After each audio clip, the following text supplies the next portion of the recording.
apostles and prophets and pioneers. As I'm making this trek, I am reminded of what it must have been like for the apostles or for the pioneers to be able to trek through here. They were doing it with uncharted territory. They were doing it not knowing what was around each turn or each cliff or each valley or mountain. This was uncharted territory. So when I think about, I was listening in the shower today, I was listening to Elder Holland's talk that he gave this last conference opening session. And I can't help but be reminded of what it was like to they're navigating our journey. They are in charge of our destiny. We listen to them. We look for guidance. We look for revelation. We look for answers. We look to seek our own. And can you imagine the pressure that they must have had? Can you imagine the pressure of the pioneers as they were doing this right here in front? As they were traveling this with horse and buggies, as they were traveling this pushing carts with broken wheels, wagons, towing, animals, whatever. I mean, just all that stuff to get across the plains. All of that to go to the promised land, to go to Zion, to go to Salt Lake. I am overwhelmed. So as I was listening to Elder Holland's talk today in the shower, and he said, I had to come back. I had to come back. He wanted to go be with his wife when he was sick. And then he talked about, I imagine I was in, my name was submitted. I could feel my wards praying for me, fasting for me. My name was on every prayer roll, probably in every temple all over the world. But imagine what burden and not, I don't want to say burden, but I guess you could say, like, they know our future. They know what's ahead. They're seers. They're prophets. They may not know exactly what's happening. I think that's the Colorado River, but it looks gorgeous. I love the color. Sorry to change my thought and change my view from my glasses, but I just want... There was a part of me that didn't want to record today because this is my most favorite part of the drive. Descending into Utah, going down the valleys, going through from Boulder to Vail to Grand Junction to, being dropped off today. I have another, I think, 6.5 hours. I left Boulder an hour ago. So, as you can hear, my voice is hoarse. I am exhausted. I am beyond exhausted. But I don't feel that type of exhausted that it's not safe or that I shouldn't do this last day trip, if that makes sense. That I should put it off. I prayed this morning. I said, do I stay here another night? Do I go? And the impression I was getting was, go. You have to do this. And I'm thinking, oh my stars, I don't want to. I'm tired. But I knew that I had to make this happen. I had to. And I know I was talking to the woman that I was staying with and her children, their family. They just moved from New Zealand. And they were talking about acclimating from New Zealand to Colorado. And she grew up in Logan. And I don't really know much about her husband, but she was talking about, I think he's a doctor. And I was talking about the blessings of feeling these promptings and feeling, and she shared with me a story that I needed to hear at that time. And I was so grateful for her two daughters that bore their testimony. One is in 7th grade and the other one's in 10th grade. So and they didn't have early morning seminary. And I asked, in Colorado, do they have early morning seminary or school seminary? And she said, well, I think the state next to us has it in the schools, but it depends on where you are. And that was something I didn't know. And I was like, wow, I'm still learning. Okay, let me reel this back in to apostles and pioneers. When I was having a hard day this morning and thinking, at 6 o'clock this morning, which was basically 8 o'clock my time. So 6 a.m. this morning, I was up around 6:11 and thinking, wow. But what kept coming to me from my impressions, from praying, and the answers I was getting from God was, think about the pioneers when they didn't want to do it. But yet they continued. They were steadfast. They were, it makes me want to study pioneer history again and go more into that. As I'm trying to switch this here. Let me see if I can turn it around.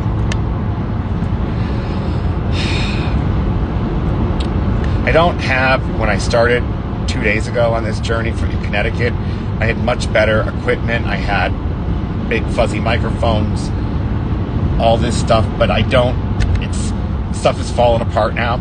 I don't have time to put it back together because I got to get there.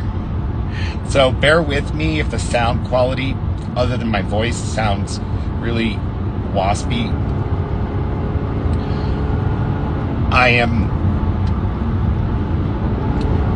I was getting that strong feeling. I needed to continue. I needed to go.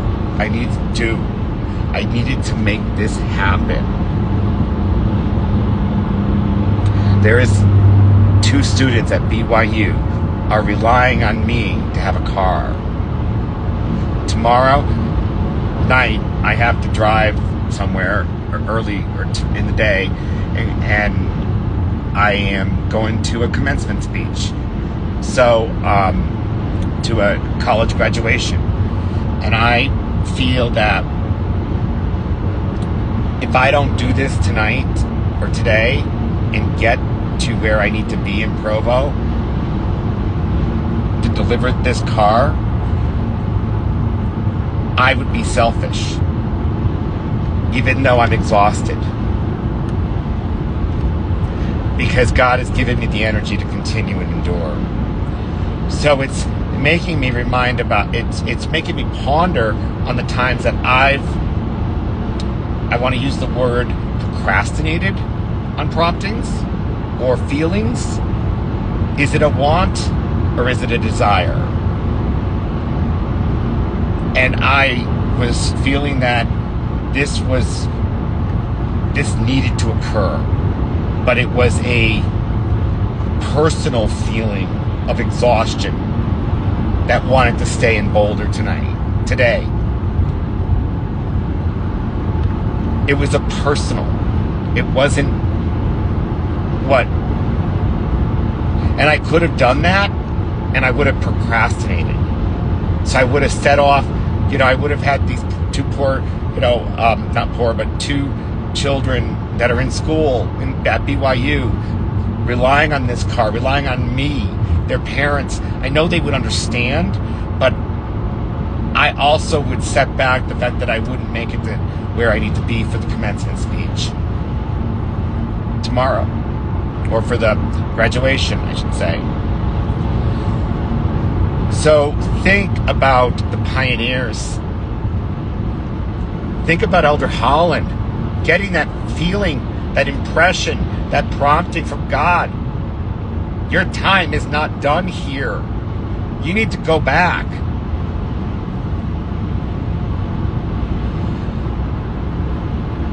think about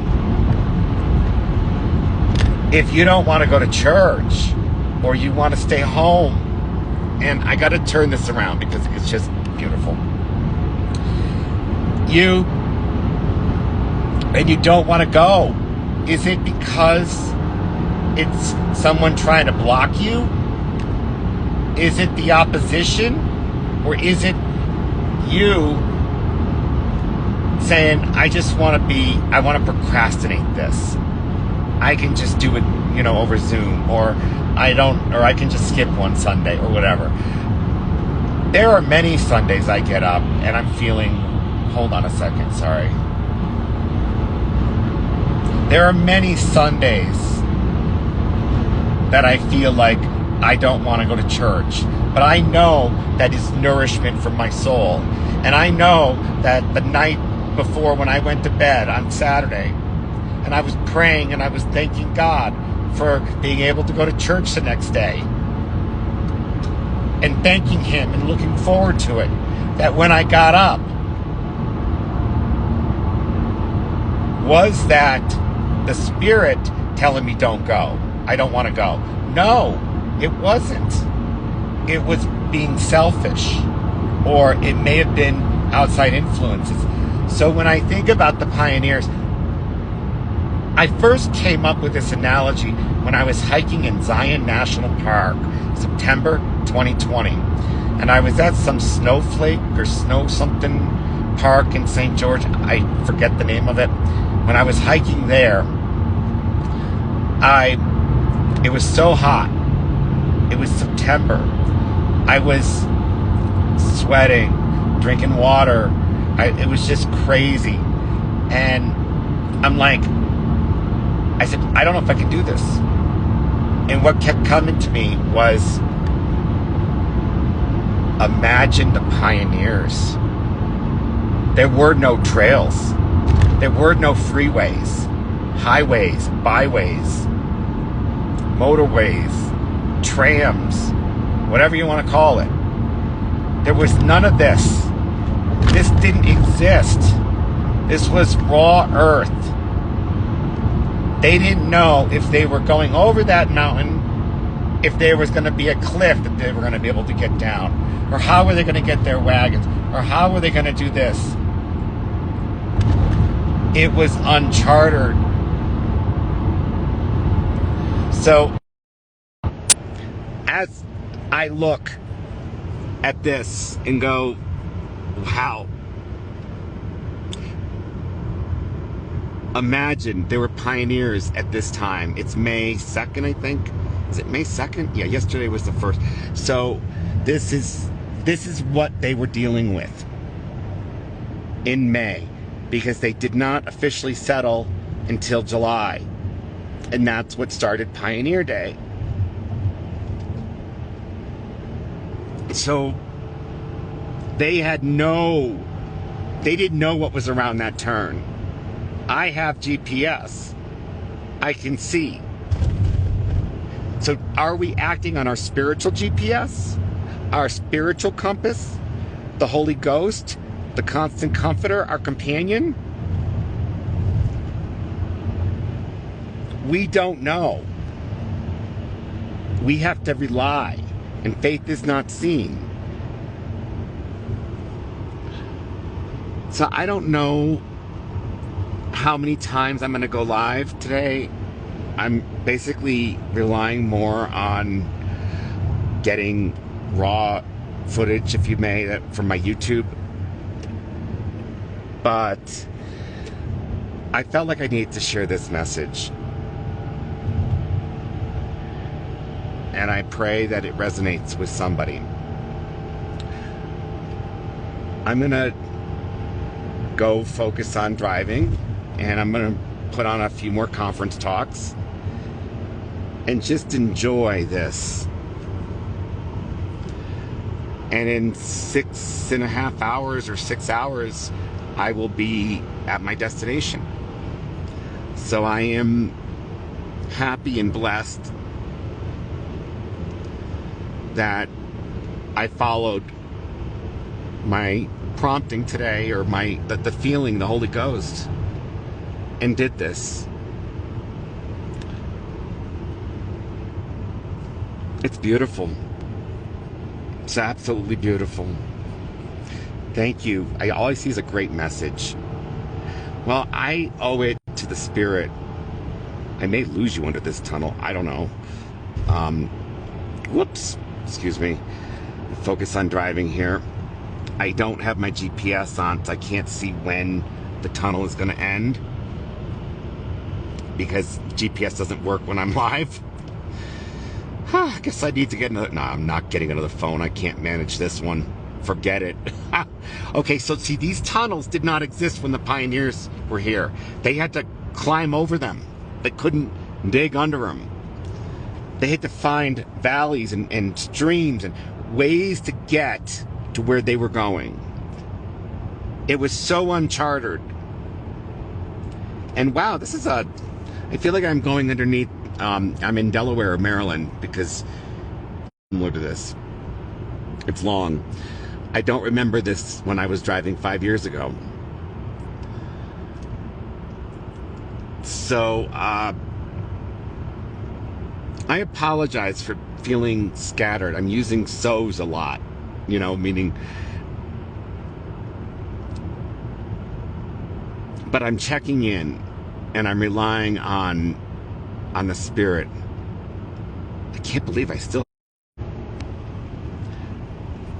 The pioneers did not have that. They did not have those tunnels. They did not have the resources that we have. iPhones, smartphones, Androids, whatever. Or some droids, I don't know. They did not have that.